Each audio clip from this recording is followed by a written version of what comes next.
Hello and welcome to the Rogues Den Show. I'm Daniel. I'm Kez. And we are better than the Oscars. We better, are. Confirmed forever. Because we have more viewers. 28, Yeah. in fact. We have 28 viewers? Yeah. That's pretty sick. Only 3 of them are me.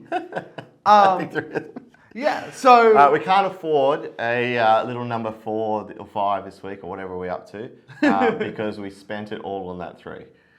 we spent it all on the effects budget. Last week. Yeah. So... That's done us for the month. We're in the red. we're in the black now, red. Speaking of being in the red, the Oscars are definitely in the red. So this week, what are we doing, Dan? We can't compete with the Oscars. We're not that egotistical. So I've come up with a bunch of categories that I care about, even if no one else does. Fantastic. Let's hit it. Okay, so... Wait, we're going to do the intro.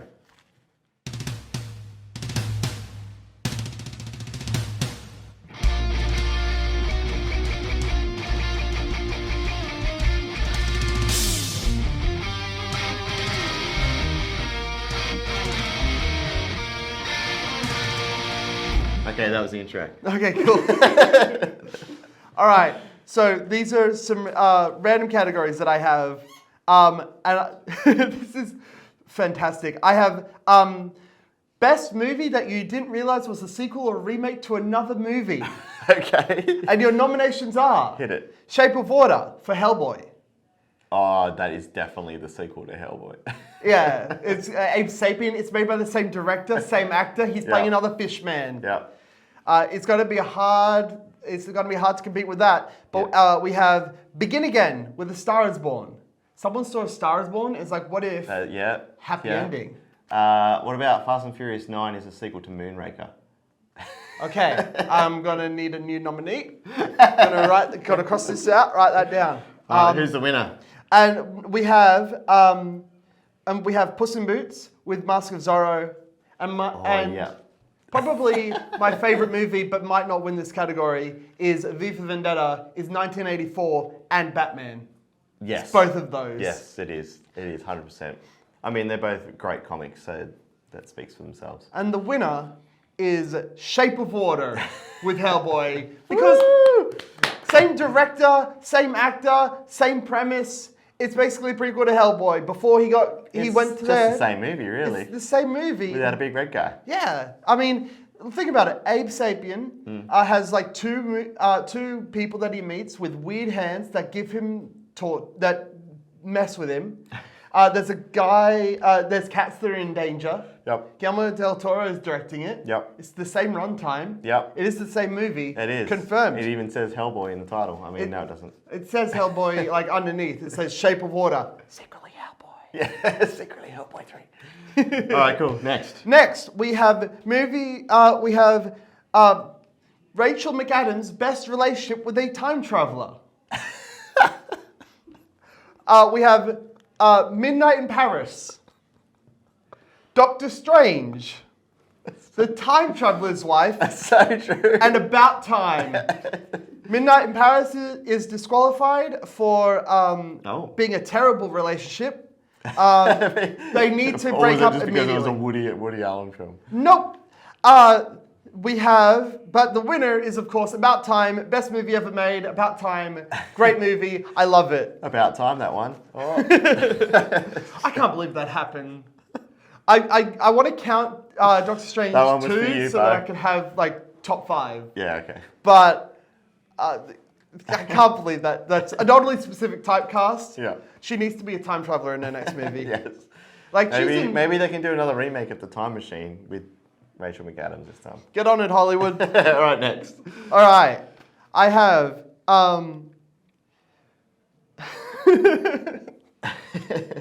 This is so stupid. Best villains that are absolutely queer. Best queer villains. Best queer villains, okay. We have Dr. Frankenfurter from Rocky Horror. Yeah. We have Scar from Lion King. Wait, why is Scar queer? Let me practice my curtsy. Oh, yes. We have Brandon and Philip from Rope. Queer people throw the best murder mystery parties. It is known fact. Okay. And the narrator from Fight Club. I'm going to disqualify the narrator because the villain is Tyler Durden, his straight imaginary friend. And the winner is? The winner is obviously Frankenfurter. He's the only one that's confirmed gay, therefore he wins. And also, he has the best songs. Fair enough. And what is a queer villain without a good song? I mean, you have Scar's close with his Nazi imagery. He says be prepared. He does say be prepared. But that's very it's got all the imagery. Innuendo. Yeah, but... Innuendo. Shut up. But Frankenfurter is the only actual gay one. All right, except possibly rape. And best performance by a queer actor. Oh. We have Hard Candy with Elliot Page. Yeah. We have Paddington 1 and 2 with Ben Winshaw. Yeah. He plays Paddington. That's hard to beat. We have Star Trek 2009 Wait, what? with Zachary Quinto. Zachary Quinto. He played Spock. And we have... An Arspock. But we have... the only correct answer is everything Ian McKellen has ever done. That's true. Everything Ian McKellen has ever done. He is a phenomenal actor. I don't need to fight you on that. You already take that award. Anyway, that's been our first segment of the Road Extend show. We're going to move on to Josh Fiddles, who's going to talk things planes. Planes? Well, he did trains last week. It's planes this week. Automobiles next week? Gotta be. All right. Let's go. Let's go. And now we're joined once again by Josh. And last week he talked about trains. This week he's going to talk about planes. Planes that you fly in in the sky. In the sky. In the sky. Yeah, we don't want them not flying anywhere else. Just the sky. Planes transport you interstate and overseas, wherever you are in Australia or around the world. They can range from as big as an Airbus A380 right down to a regional plane or a small light plane. That's right. Absolutely, they can. They can transport freight, anything from freight or planes that have been converted from passenger service into a freight plane. They can even transport people. They can even transport people. Both in the seats and in the cargo bay. Yes, in the seats and in the cargo. I'm sorry. Keep going. The first thing you'll do when you arrive at the airport, you'll need to go through check-in. That's right. Through check-in, so you'll get your luggage weighed, and then after you've gone through that, your luggage will go into a big network of conveyor belts to your plane/flight. And then you can watch through the window of your plane the little guys down on the tarmac throwing your luggage into the plane. No, they get transported. They get taken on these little carriers that they drive on the tarmac. And then they throw it into the. And then they put it on the plane in a little thing. While they're doing that, you're up in the departure hall waiting. There's lots of shops around where you can go shopping while you're waiting. What is broken today? All right, what can you tell us about planes, Joshy? Planes. Are you talking about Qantas? Qantas, or AKA known as Queensland and Northern Territory Aerial Service, was formed in the Queensland town of Longreach on the 16th of November 1920 as a registered business. And how many times has Qantas crashed? Not sure. 0. Qantas. Have you not seen that movie? No, I haven't seen that one. Oh, you should check it out. It's called The Rain Man. Tom Cruise and Dustin Hoffman. Qantas is one of the world's oldest airlines, and it has a reputation for firing its staff. No, for a lot of a lot of inventions and firsts. It was one of the first to introduce the deflatable slide that we see on all commercial aircraft today. Yeah. And also for introducing business class in 1979. Oh, was it Qantas that brought that in? Yeah, they introduced business class. Oh, that's when they introduced. Business. So they didn't invent business class. They invented business class. Oh, they did. They did. There you go. Well. Maybe one day I'll get to fly business class. When you board your flight, you have to go through a safety check before you take off. Yep. You have to have your seatbelt on when the plane is in motion or flight mode, but only when it's taking off or landing. So tell us a little bit about the history of Qantas. When did it introduce its logo? Its current logo. Yeah. I think it was in 45. So not its current logo, but Not the its current sort of, the little skippy kangaroo. little skippy kangaroo, but the more modern one came in a bit later. Qantas in Australia become one in 1993. Oh, yeah. Yes. And then, have you ever been on a Qantas flight? No, I've never been on a Qantas flight, but I've flown once. I've flown once from Brisbane to Sydney Yep. a couple of years ago. Who'd you fly with? Tiger Air, Yep. which is another airline. And who are they owned by now? Not sure, but I can give you a clue. Starts with V. Virgin, There owned you by go. Virgin. Yeah. All right, cool. And tell us a little bit more about our infamous Qantas Boeings. The Boeing 747 was introduced to Qantas in 1971, and the last one flew out of Sydney in July 2020. The last one? The last Boeing 747 flew right. out of Sydney for retirement in the US. Yeah. It almost clocked 50 years of service. Almost did. 49 years. 49 years. And it got 51 weeks. It got replaced with the new 787 Dreamliners. And who's been a long time ambassador for Qantas who also flies a Qantas plane? Do you know? Don't know. Hollywood actor? I'm not sure who the Hollywood actor is. John Travolta. John Travolta? Yeah, he actually owns one of our old Qantas planes. Does he? Yeah, he flies it himself. Does he? Does Yeah, he fly it he's a himself? pilot. He's a pilot. There you go. Maybe one day you'll Yeah. get to be flown around by John Travolta. Yeah, maybe one day I might fly on a Qantas plane. All right, moving on. Tell us a little bit more. There are specially chartered planes around that we sometimes see that carry football players, and Yep. there's ones that carry cricket players, and And there's ones that carry Josh Riddles. no, there's some that carry special important people to country. You're especially important. No. There's planes that carry prime ministers and presidents. Oh, yep. Air Force One. Air Force One that carries the US president. US president, yep. And there's one It that, also carries Harrison Ford occasionally. yeah. No, it doesn't. And probably Tom Cruise. No, he hasn't played the president. No. Yeah, planes are one of the loudest modes of transport in the world. They contribute to most of the fossil fuels burnt on our planet. Oh, really? Yes, they do. They use the most amount of fuel on the planet. What about cars? Oh, they don't contribute as much. Oh, right. Damn, bloody planes use a lot more fuel than any other mode of transport. Fair enough, fair enough. All right, so what else can you tell us about these majestic birds in the air? When you arrive at the airport, when you arrive at your destination, you have to go into the arrivals hall and wait for your luggage. If you're arriving on an international flight from overseas, you have to go through customs, immigration, and quarantine. And fill out one of those little and forms. fill out your incoming passenger Make sure you card tell to them make sure you're not bringing bees into you're Australia. not bringing anything. Or beekeeping equipment. You're not bringing anything that's not allowed into a certain country. Yeah, just like Johnny Depp did. He brought his dogs in. You have to go through. You have to go through security checks as well. Yeah. Yep, yeah, so we can't just And you always get randomly bomb tested.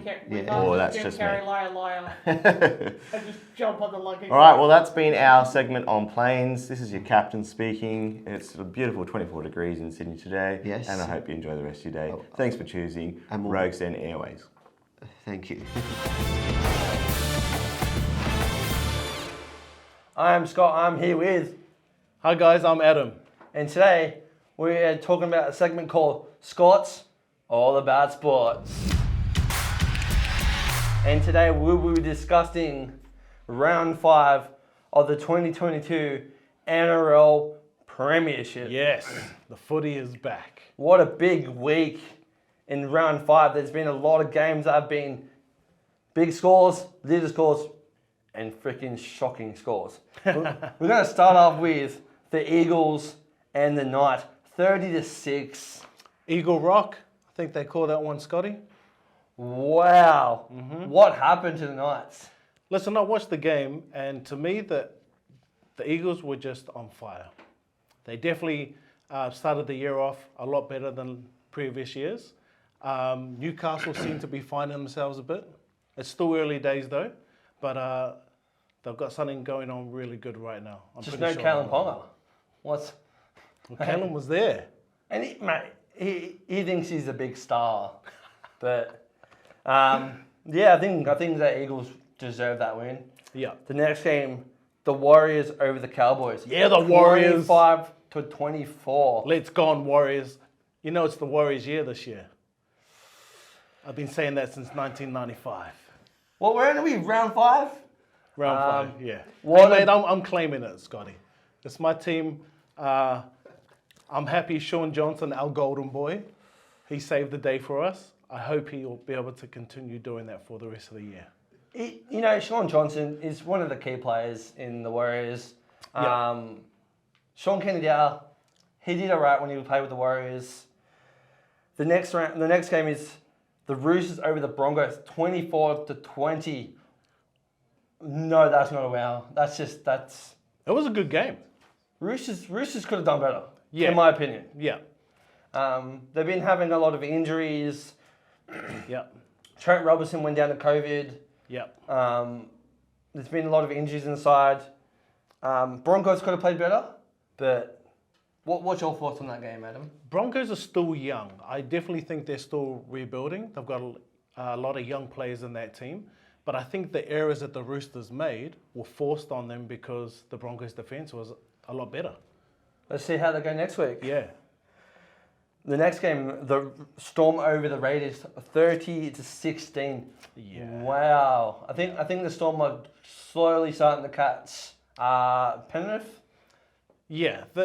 Let's be honest. Storm have been a strong team for maybe 10 plus years. They've definitely got a good program going on down there. They always put together a quality side. They've lost a lot of key players over the last couple of years, but they're still putting together some great performances. So I think you're right. I think they'll be up there with the likes of Penrith again. Next game is the Rabbitohs over the Dragons, 24-12. Yeah. That was another game. I was hoping the Dragons win that game, but the Rabbitohs, now with I think Latrell. Latrell's out for 8 weeks with a ACL, I think. I think it was his hammy. He pulled his hammy. I don't know how the Rabbitohs are going to go this week. They can play. They can play good without him. Yeah. Let's just find out. It's definitely a big loss for them, but they've got young players there that'll step in. I'm not too sure who will go back to the fullback spot. If Johnson will go there, they've got young Tafe, I think it is. So they've got potential there. I think they'll be all right. I think Johnson plays for Broncos now. Alex Johnson plays wing for South Sydney. I think he'll probably drop back to fullback. The next game, my mighty Parramatta Eels, 26-20 over the Gold Coast Titans. Yeah, Para looked good. What's your thoughts on that game, Adam? I thought they did really. It was an entertaining game, and it could have gone either way. And I did think the Knights were going to get over, but Para's looking real good. I'd be happy if I was a Para supporter. I think next season. I think this season. I think the way we're going to be playing, especially Gutho, Moses, and Dylan Brown have been stepping up this season. Yeah. Fords are doing a good job. Hopefully, the next game, the Sharks over the Tigers, 30-4. Yeah. What the hell was the go with the Tigers? They got pumped. They Wow. got smashed. Something's going on, man. I know it's early days for them too. I feel for their coach, Maguire. They've got young players. I think they're rebuilding as well.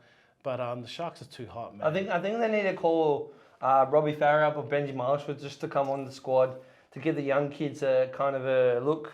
Maybe jump on the coaching staff and be around the team again, maybe. The last game of the round, the Penrith Panthers again, 32-12 over the Bulldogs. Yeah. Wow, the Penrith Panthers are on fire. Yeah, they are. They were great. Bulldogs put up a good fight. They're another team that's rebuilding, but man, the Panthers were just all over them. I think Penrith. I think the way that Penrith's looking this year, I think they're looking at winning the premiership. They definitely look like a top 8, even a top 4 team. Melbourne's got to be up there too, but it's exciting. Only round 5. So next week on Scott's All About Sports, we'll be discussing round 6 of the NRL. This week we'll be going for our tips. The next week when we come back, we'll be discussing round 6. Back to you, Rusi.